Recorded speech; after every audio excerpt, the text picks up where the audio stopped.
Welcome to our channel. Today we how to authorize Azure Network Security Group rules for RDP, full guide step by step clearly.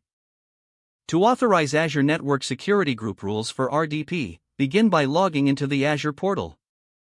Select all services from the left-hand menu. Type Network Security Groups in the search bar and select it from the drop-down. Locate the network security group associated with your virtual machine. Click on the Network Security Group to open its settings. In the left sidebar, select Inbound Security Rules. Click on +Add to create a new inbound rule. For the source, select any to allow connections from any IP address. In the source port range, leave it as *.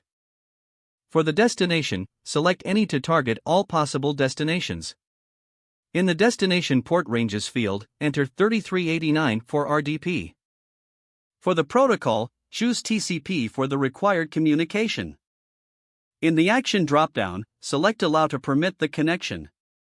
Provide a descriptive name for the rule to identify its purpose easily.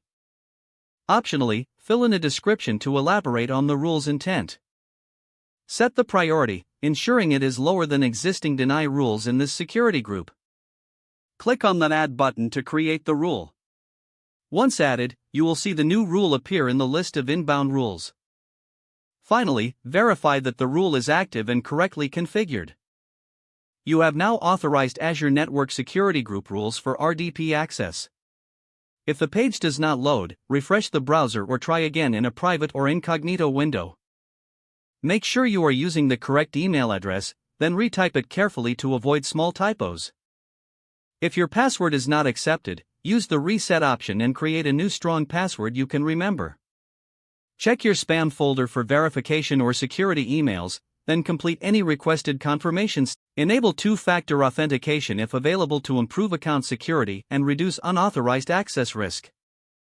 After signing in, review your profile details so your contact information and settings are accurate and current. If you see an error message, note it down and try again after restarting your device and internet connection. Log out when you finish, especially on shared devices, to keep your account and payment information secure.